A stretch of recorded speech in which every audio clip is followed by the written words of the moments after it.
जय श्री गणेश। नमस्कार। मैं आचार्य संजय द्विवेदी। मेरे समस्त प्रबुद्ध दर्शकों का मेरे चैनल पे हार्दिक स्वागत है। प्रिय दर्शकों, आज मैं सूर्यदेव के राशि परिवर्तन प्रभाव को लेकर आपके सम्मुख उपस्थित हूं। 9 ग्रहों में राजा सूर्यदेव 13 फरवरी को अपनी राशि का परिवर्तन करेंगे तथा कुंभ राशि में प्रवेश करेंगे। कुंभ राशि शनिदेव की राशि है, जहां पर शनि और सूर्य का मित्रवत भाव नहीं है, दोनों के बीच में मतभेद रहते हैं। इसी प्रकार से यदि हम अवलोकन करें तो सूर्य और शनि में मतभेद अवश्य है, परंतु पिता पुत्र का भाव है। और जब भी सूर्यदेव का परिवर्तन कुंभ राशि में होता है, कुछ विशिष्ट परिणाम अवश्य ही प्राप्त होते हैं। कुंभ राशि में पहले से ही बुध और शुक्र का योग बना हुआ है, राहु के साथ इनका युति प्रभाव चल रहा है। जब सूर्यदेव यहां पर पहुंचेंगे तो सूर्य के साथ बुध का बुधादित्य योग बन जाएगा, रवि शुक्र योग बन जाएगा, परंतु राहु के साथ ग्रहण दोष भी प्राप्त होगा। तो कुछ अच्छे परिणामों की प्राप्ति भी होगी, परंतु कुछ दुष्परिणाम भी प्राप्त होंगे। कुछ अच्छे लाभ होंगे तो कहीं कुछ समस्या भी हो सकती है। परंतु पूरे इस गोचर काल में जो 13 फरवरी से प्रारंभ होकर 14 मार्च तक चलने वाला है, गुरुदेव बृहस्पति जो अति विशिष्ट भाव में गोचर कर रहे हैं, उनका प्रभाव इस भाव पर भी होगा, सूर्य पर भी होगा, जिसके कारण राहु पर भी नियंत्रण होगा, सूर्य को बल मिलेगा, अन्य ग्रहों को भी सकारात्मक परिणाम प्राप्त होंगे। प्रिय दर्शकों, आज मैं मीन राशि के लिए सूर्य के इस राशि परिवर्तन का, इससे मिलने वाले लाभ का तथा यदि कहीं पर कोई समस्या या अवरोध है तो उसका क्या निवारण है, संपूर्ण विश्लेषण मैं पूर्ण तर्क के साथ करने जा रहा हूं। प्रिय दर्शकों, इस राशि फल को आप अपने लग्न तथा राशि दोनों के अनुसार देख सकते हैं। मीन राशि के लिए यदि हम अवलोकन करें तो ये 12वें भाव में गोचर आपका आरंभ हो रहा है। सूर्यदेव 12वें भाव में गोचर करेंगे, परंतु सूर्य को कोई त्रिक दोष नहीं लगता है, परंतु ये व्यय का भाव है।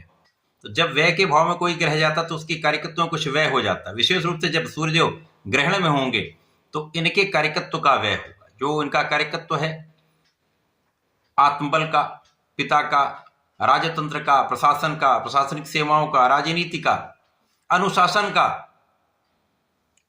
न्याय का, नेतृत्व का, क्षमता का, सामर्थ्य का, ये कार्यकत्व सूर्य का है। तो इनमें कुछ निर्बलता आ सकती है, परंतु सूर्यदेव यहां पर विपरीत राजयोग में भी होंगे, जिसके कारण विपरीत परिस्थितियों में भी विशिष्ट लाभ प्राप्त होते हैं। अब सूर्य, बुध, शुक्र और मंगल का योग भी यहां पर बनेगा, परंतु राहु के साथ इनका दुर्योग भी बनेगा।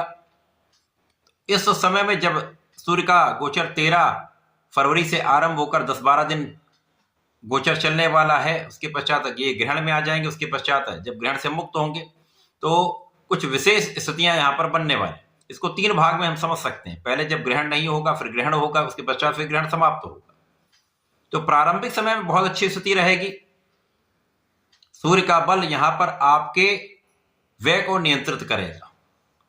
सूर्य का बल यहां पर आपकी यात्राओं से आपको लाभ देगा, और सबसे विशेष बात यहां पर आपकी कानूनी समस्याओं में आपको विजय दिलाने वाला है। इसके साथ ही साथ इस समय में आपके शत्रुओं का पराभव 100% होगा। जो भी शत्रु इस समय बनते हैं उनका, क्योंकि राहु यहां पर है तो शत्रु तो बनते रहेंगे और शत्रु आपको समस्या भी देते रहेंगे, परंतु इस समय में शत्रुओं का विनाश निश्चित होगा। तथा इस समय में जो लोग ऋण उतारने का प्रयास कर रहे हैं, लोन चुकाने का प्रयत्न कर रहे हैं, उनका ये कार्य भी बन सकता है। इस समय में आपका बुद्धि बल अच्छा रहेगा, आपका ज्ञान अच्छा रहेगा। गुरुदेव की दृष्टि का प्रभाव है। गुरुदेव की राशि के लिए हम गोचर देख रहे हैं, जो आपके 4th भाव में गोचर कर रहे हैं, जिसके कारण इस पूरे समय में व्यय की कमी होगी, परंतु आपके सुख संसाधन बढ़ेंगे। तो कुछ व्यय आप अपने सुखों को बढ़ाने में भी कर सकते हैं। सुख संसाधन बढ़ सकते हैं, सुखों का उपभोग करने में आपका कुछ धन व्यय हो सकता है, जो अच्छा है। व्यर्थ धन नहीं व्यय होने वाला है। और इसी प्रकार से जो आपकी व्यापारिक यात्राएं होंगी, जो कला क्षेत्र के जातक हैं उनके लिए परफॉर्मेंस के लिए जो यात्राएं होती हैं, देश विदेश में उनका कार्य सराहा जाएगा। वहां जाने से, आने से जो धन व्यय होगा वो आपके लिए अच्छा है, जो आपको प्रसिद्धि भी प्रदान करने वाला है, धन भी प्रदान करने वाला है। इस समय में जो जातक नौकरी के लिए प्रयास कर रहे हैं, बहुत समय से लगे हुए थे लेकिन उनके मन के अनुसार उनको कार्य नहीं मिल पा रहा था, आपको इस समय में कार्य निश्चित रूप से प्राप्त होगा। अथवा जो जातक नौकरी में परिवर्तन करना चाह रहे हैं, अच्छे अवसर की तलाश कर रहे थे, उनको ये अवसर प्राप्त होगा, अच्छा अवसर प्राप्त होगा। परंतु कहीं ना कहीं यहाँ पर कुछ समय के लिए जब ग्रहण लगेगा तो उतार चढ़ाव होंगे, मन कुछ व्यथित होगा, कुछ तनाव बढ़ेगा, कुछ रोग की संभावना बढ़ेगी, कुछ एलर्जी की या आंखों से संबंधित समस्याएं हो सकती हैं, खाने पीने में अनियमितता के कारण रोग हो सकता है। इसी प्रकार से इस समय में कुछ मित्रों के कारण विवाद होता रहता है। जब ग्रहण लगेगा तो निश्चित रूप से कुछ छोटे मोटे विवाद हो सकते हैं, यद्यपि इन पर नियंत्रण भी होगा, इन पर आपकी विजय भी होगी, परंतु समस्याएं कुछ व्यय करा सकती हैं। तो जब सूर्य ग्रहण में होंगे तो अनावश्यक व्यय हो सकता है, बिना कारण का व्यय हो सकता है, स्वास्थ्य में, विवाद में यह व्यय होता है। परंतु जैसे ही ग्रहण समाप्त होगा, सूर्य बलवान होकर आगे बढ़ेंगे और इस गोचर काल में ये आपको नौकरी से अच्छा लाभ दिलाएंगे, आपके कार्य क्षेत्र में अवसरों की वृद्धि करा देंगे, तथा इस समय में आपके भाग्य का साथ मिलने लगता है। और जब भाग्य का साथ मिलने लगता है तो परिश्रम आपका संपूर्ण रूप से आपको लाभान्वित करने वाला होता है।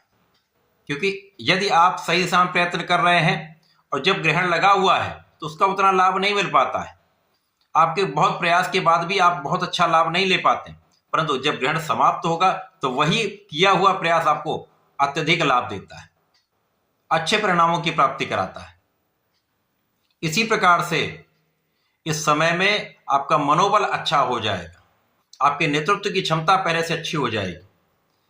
और जब नेतृत्व की क्षमता अच्छी होती है तो आप किसी भी कार्य क्षेत्र में हो, किसी प्रोफेशन में हो, किसी व्यापार में हो, वहां पर आप उन्नति करते हैं, आप इनिशिएटिव लेते हैं, आप आगे बढ़कर कार्यों में अपनी पूरी क्षमता लगा देते हैं, जिससे लाभ 100% प्राप्त होता है।